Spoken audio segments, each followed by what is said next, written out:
Welcome to the Three Martini Lunch.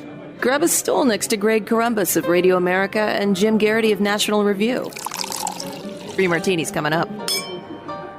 Hey, really glad you're with us today for the Friday edition of the Three Martini Lunch. Always a good martini that we've made it to the end of the week, of course. As we mentioned yesterday, Jim is on his way home, hopefully from Iowa. The weather has not been great there, and it's only going to get worse over the next few days, so hopefully he can get out today. If he's there, as he suggested and kind of joked yesterday, he'll have some chilly temperatures to cover caucus night on Monday, when the wind chills are expected to be 20 below or worse in some areas. So we'll see who the diehards are in the Hawkeye State. Here in Jim's place today, once again, is Scott Bertram. He's the general manager of WRFH, Radio Free Hillsdale, 101.7 FM. He is the director of the Hillsdale College Podcast Network, host of the Radio Free Hillsdale Hour, lectures in journalism at Hillsdale, also hosts other podcasts there, and in his spare time, somehow there is some, he is also the co-host of Wasn't That Special, 50 Years of Saturday Night Live. You can subscribe and enjoy that podcast at wasn'tthatspecial.com. So, Scott, thanks so much as always for being here.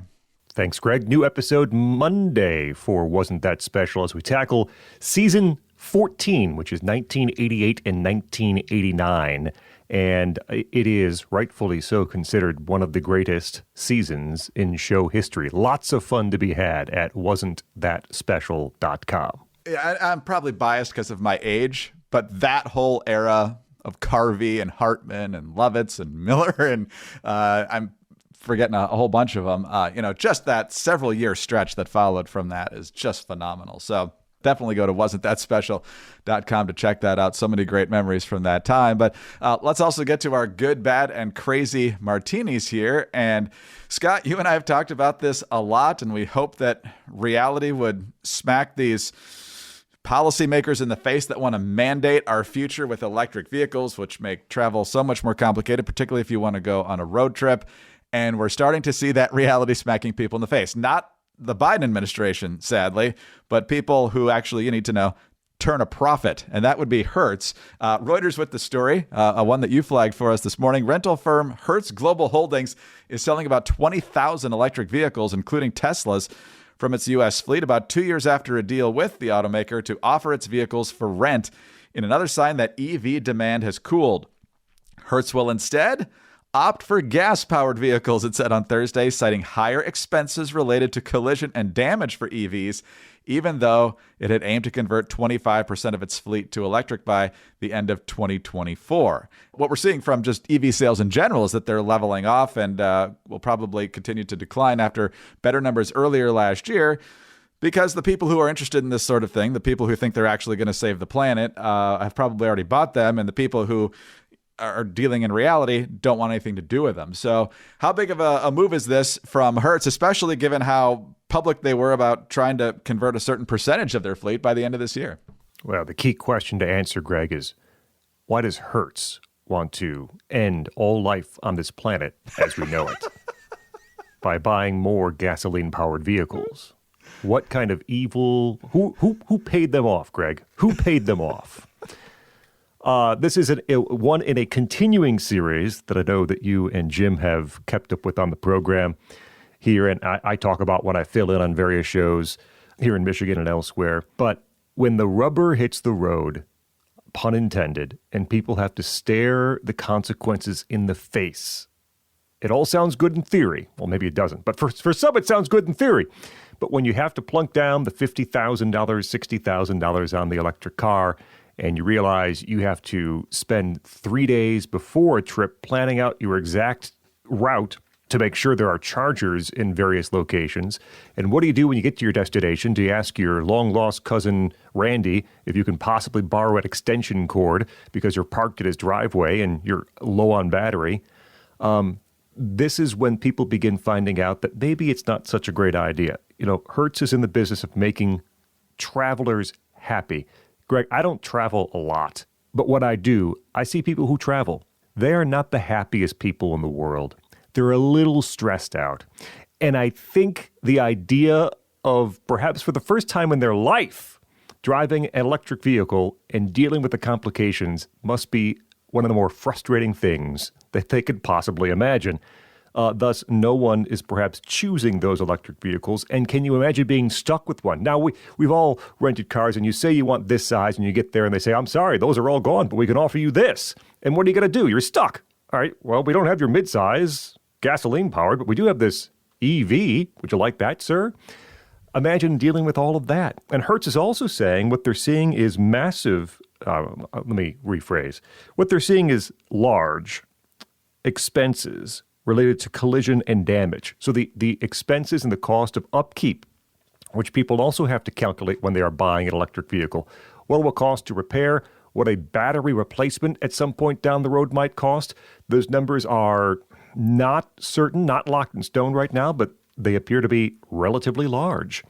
And the other thing, I had forgotten about this story, but I am reminded when I drive by our local dealership, which is no more. Did you guys cover the story or talk about the Buick dealerships inside the General Motors family?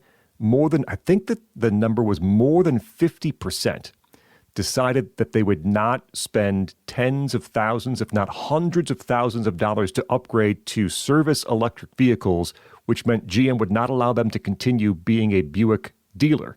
And so they are stripped. So GM has lost something like 50% of their Buick dealerships in the past 3 years because the dealers didn't want to spend the money to upgrade, including the one right here in Hillsdale, which where I am and where you have been. Yes. Oh, that's a shame. They had some long legacy dealerships there in the Hillsdale area. And when you say I'd like a mid-sized gas-powered car, is an EV okay? That's like I'd like a Coke. Is Pepsi okay on steroids? Right? No, it's not okay, not at all. And you make a really good point. Reuters just kind of passes by it in their second paragraph. Higher expenses related to collision and damage. You need a hazmat team if that battery gets damaged because of all the chemicals and rare earth minerals that are involved there. And then the cost of that battery and the heft of that battery is enormous. And so to deal with the cost of that as a rental car outfit, especially when you don't know the driving skills of your customers, I'm guessing that's also going to mean higher insurance rates for the rest of us because it's going to be more expensive just in general to repair these cars. We're all going to suffer. But the more people realize it's just a giant hassle in many, many cases here, I'm okay with the market doing its thing. It's the mandates that drive me crazy.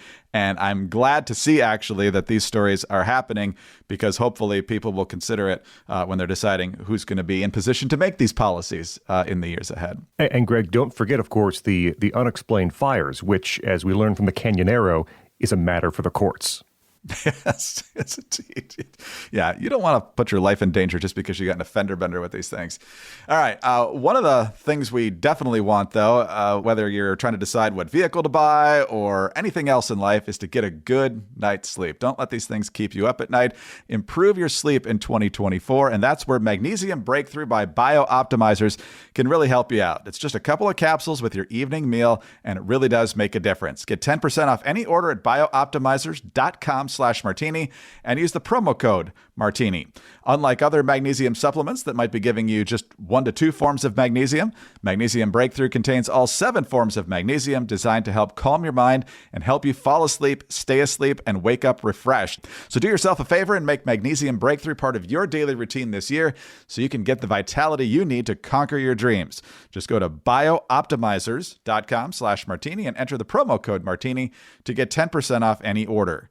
Again, that's biooptimizers.com/martini, biooptimizers.com/martini, code word Martini. All right, on to our bad martini, which actually has a pretty good aftertaste because it's proof that high tax policies make people leave your state. So hopefully it leads people to enact smarter tax policies, and some states are doing exactly that. But a combo of stories today, one from California and the others looking at Census Bureau data on population changes. We'll start there with Stephen Moore, the well-known economist who now works with the Heritage Foundation, saying that these soak-the-rich tax policies are not working. California, New York, and Scott's home state of Illinois all lost the most population last year. These states have lost nearly a combined 5 million people over the last decade. California and New York could lose another 3 congressional seats by the end of the decade. Illinois, another 2. But they're not stopping. they're continuing to push these terrible high tax policies. Washington State tried to push a 7% capital gains tax, but surprisingly, the left-wing Washington Supreme Court ruled it unconstitutional. Not content with that, they are still on the left trying to push a 1% annual tax on financial intangible assets like cash, stocks, and bonds over $250 million. In Vermont, the Democrats are trying to raise their top income tax rate at the state level, mind you, to more than 8%. Steve Moore jokes that pretty soon Ben and Jerry will be the only rich people left in the state. And meanwhile, Maryland Democrats are pushing a millionaire tax, which hits people $750,000 in income and above. So they're already lying with the title of that bill. Plus a new capital tax and a new corporate tax. California is dabbling with a wealth tax. They've also jacked up their state income tax to 14.4%. Just unbelievable. Meanwhile, in states where they're reducing tax burdens, Arkansas, Indiana, Kentucky, Montana, Nebraska, North Dakota, Utah, and West Virginia, and oddly enough, Connecticut, the only blue state really, they are seeing much, much better results with their economy and keeping people in tow. So over in California, a story that you brought to my attention, Scott, Gavin Newsom is dealing with, surprise, surprise, a massive budget deficit as a result of all of the huge spending he wants to do. They keep jacking up taxes, but when people leave, those don't produce the revenues you want. And now, of course, he's pushing and enacting free kindergarten for all 4-year-olds and free health insurance for all low-income adults, regardless of immigration status. So every illegal in California now gets free health care on the taxpayer dime. And so he's planning to dip into the state reserves. He's planning $8.5 billion in cuts. But of course, the Democrats still want higher taxes. So it's good to be vindicated, but I hate that so many decent people have to suffer from really bad policy when these people just never learn. California's side of the California story here is interesting because I'm sure you recall, as I do, the op-eds from 3 or 4 years ago when California was posting some pretty big surpluses. And a lot of that was driven by both tax revenue through capital gains, and a lot of it was driven through, federal money being sent back to the state. And wow, Gavin Newsom, it's the blueprint for democratic governance. And if you only would have your state follow this path, you too could have surpluses like California. And now, a scant couple of years later, that all falls apart. Multi-billion-dollar deficit last year, multi-billion-dollar deficit this year. And as you mentioned, finding ways to cover that deficit by delaying spending, going into the state's reserves, $13 billion from the state's reserves, about $8 billion in spending cuts. They're delaying a minimum wage hike for healthcare workers, many of whom are paid through the state, of course, to $25 per hour. That is the new minimum wage for healthcare workers. And listen to this. Capital gains in 2021. $349 billion in capital gains, $36 billion for the state. The very next year, that total had dropped to $15 billion. And overall, state tax collections are $43 billion below projections. And this is what we mean when we say policies have consequences. When people get an idea of what it means for their bottom line, what it means for their checkbooks and investments, they move and they vote with their feet. And so those projections you rely upon when you create these new taxes or tax increases or fees or whatever they might be, very rarely does the actual estimate for revenue come to pass because people recognize and adjust. And that's what's happening, in part at least, in California right now. The policies have been in place. People have understood what they mean, and they are leaving. And many high-income payers are heading out the door in California. Many high-income, high-wealth people are heading out the door of Illinois and other states just like that. No, it's exactly right. And we just talked about this, Jim and I did earlier this week, because Kim Reynolds in her State of the State was talking about what a surplus she had, and she's been aggressive on the tax cutting side. And Ron DeSantis, as I mentioned the other day, had said in a town hall that, look, when you cut taxes, your revenues go up because you attract more people in. And it's the exact same thing on the opposite side with higher tax rates. Yeah, initially you're going to rake in a lot more revenue, but people don't want to deal with it. And so once they leave and go somewhere else, you're going to be suffering as a result of that. So they just never learn. It's this whole kind of zero-sum game they have. They think there's this finite amount of money. And so if you just keep taxing it, you're going to get more of it. They don't realize that economic growth means more money is created, and they just don't get that. So good luck to everyone in those blue states. And if you think Illinois got off easy in that discussion, just wait a second. We are going to get to in just a moment. But first, 4Patriots and their wonderful, wonderful products. You can find all of them at 4patriots.com/martini. You want to go there regularly because they have different great deals every week or a couple of weeks going on. And right now you can get things like the Starfire Camp Stove. Buy 3, get 1 free. Also, the Sauna Wrap Therapeutic Blanket is now 80% off. But of course, don't forget about the Patriot Power Generator 2000X. During these winter storms, you want a generator on hand. Patriot Power Generator 2000X charges more devices for longer in a blackout, comes with a solar panel, keeps those critical appliances and devices running, fume-free, silent, and safe, 100% satisfaction guaranteed. Also, don't forget about the best-selling survival food kits, perfect to have on hand also in an emergency. Visit 4patriots.com/martini to see this week's discounts and deals before they are gone, and get free shipping on orders over $97. Save more and get peace of mind now by going to the number 4patriots.com/martini. That's 4patriots.com/martini. Biden still wants more of your money. This time, it's called a perpetuity tax. The more you make, the more you pay in. Even though you get taxed already from your income, small businesses will get waxed without seeing the money they actually put in. Check out the Watchdog on Wall Street podcast on Apple, Spotify, wherever you get your podcast. All right, Illinois, brace yourself.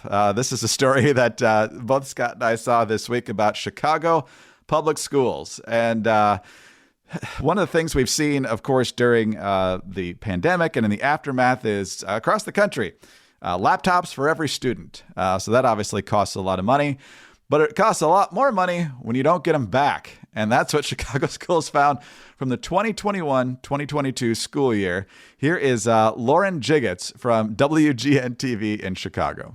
Tens of thousands of laptops, iPads, and other electronics are missing from Chicago public schools. An Inspector General's report found 77,000 devices were reported lost or stolen during the 2021-2022 school year. Total value, $23 million. The devices went missing after students took them home for remote learning during the pandemic. CPS spent $2.5 million on tracking software, but did not use it, saying it was flawed. We lost 77,000 laptops. We had tracking software that we spent millions on, and we didn't even use it because it didn't work. If that's not like government in a nutshell, I don't know what is, Scott. But my favorite thing here is after Lauren Jiggets posts this story on Twitter, the first comment is, well, we have one. They didn't say we needed to return it. We don't use it, so I guess we might as well return it. And Lauren Jiggets replies, well, that's what the Inspector General found out, that CPS didn't reach out in some cases to ask for the devices back, which is a failure, obviously, on the school's part and also on the parents' part. If your kid gets something like that from the school, it's not yours to keep forever. So what do you make of this dysfunction across the board? It's incredible because I posted this story on my X Twitter account, and I had random people that I don't even know make the same comments because I'm from Illinois, lived there a long time. There's Chicago people who follow me, but who would in the reply said, yeah, we've had one for 5 years. We've had one 3 years. No one's asked for it, which is just incredible.